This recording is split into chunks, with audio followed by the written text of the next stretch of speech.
Welcome back, everyone. Michael here with Offshore Citizen. Today I'm going to talk a little bit about different places to move and something that frequently comes up when I'm discussing particular places. In fact, I recently did a video on Switzerland as being a really interesting but sort of under-talked about place to move in, I would say, like kind of the offshore industry. Obviously, people who are in certain circumstances move there, but within the offshore industry less. Well, some of the comments that came up were related to this point that we're going to talk about today. So we help people from all over the world move all over the world. We're very jurisdiction agnostic. There's no particular right place for anyone. In fact, I would argue there is rarely a right place, period. Usually there's a combination of places that are a little bit better. But in the process of looking, we have to look at, obviously, a lot of different criteria. Some people are in a situation where it's really important to have good schooling or good education or good weather, or maybe they like cooler weather, or maybe there's local job opportunities, or maybe they're in a situation where they want to do business networking, et cetera, et cetera, et cetera, right? There's lots of different criteria that people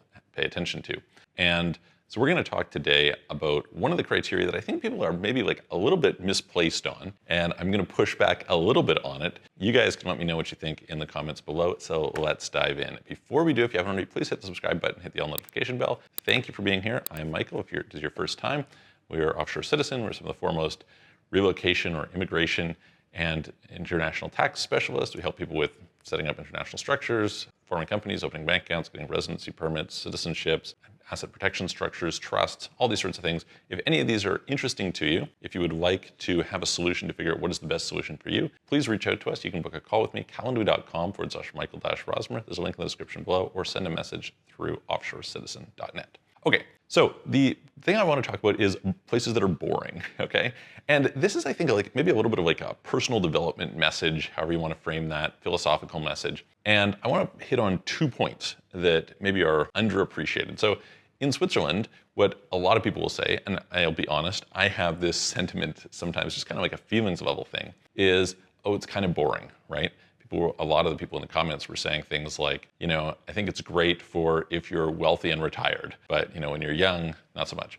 And the pushback that I want to have, because I hear this about various different places, right? It's boring, okay. I tend to live a lot of my year in Dubai. Dubai would be not considered boring. But the question is, what is it that you're doing in that place that you say is not boring? Let's say you're in Bali, let's say you're in Thailand, let's say you're in Malaysia, let's say you're in somewhere in Eastern Europe, wherever it is that you happen to be, Costa Rica or Panama or Paraguay or whatever. What is it that you do in that place that you think you can't do in the boring place? Because I find this is quite interesting. I'll hear this sentiment from people, but then if I look at sort of day-to-day activities, what people really do frequently can be done regardless. Now you do have some things, like for example, in places like Austria and Switzerland, et cetera, it's not uncommon that restaurants will close fairly early. So in terms of being out later at night, that's something that maybe is not quite there. So maybe you're somebody who you're like, well, what I really like to do is go out to restaurants in the late evening. Okay, like that's fair. If that's what you like to do, that's one of the things that you feel like you're missing.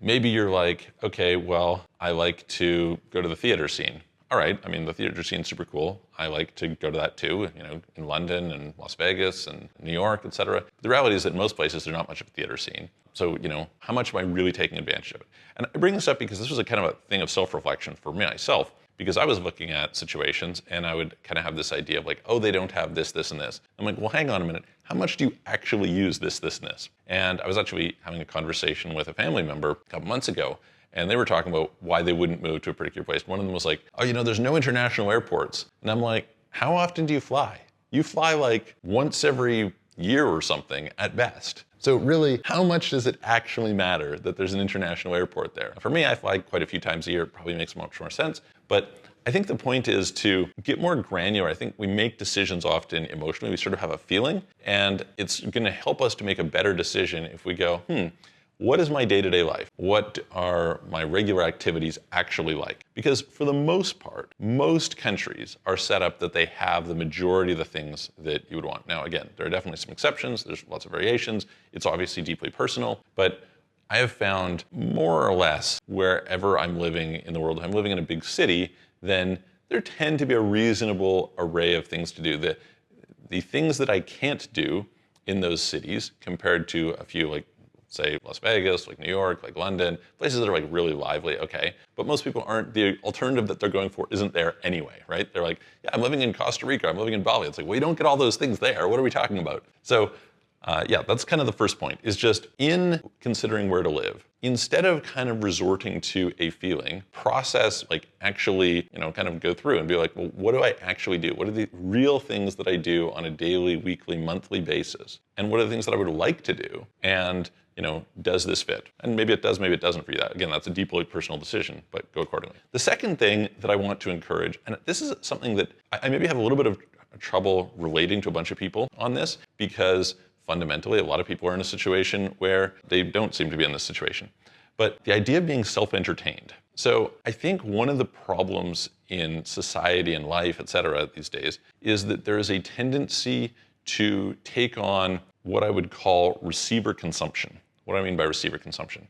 Well, if you sit in front of a TV and you have inputs, you're a receiver to something that's being put into you, right? As opposed to where you would have output or creativity, right? So if you go rock climbing, this is not really so receiver. It's much more you're actively engaged with something. If you are painting or writing music or writing a book or doing something like that, you're creating, right? You're bringing that out. And so I think people kind of like habituate a sense of passivity. And the truth is, you can make a lot of places really great simply by changing that frame. And in fact, you'll probably make your life a lot better just by changing that frame. I was talking to a friend about this earlier this week, and he was talking about how enjoyable it is to solve tough problems. And I agree. I said, the one thing that's even better than that, I find, is creating. And I think there's like a really nice goal for people to have, which is to create more than they consume. Now, are you going to do that? Who knows? But just like as a general tendency to aim each day to create more than I consume. That is like generally going to make your life better.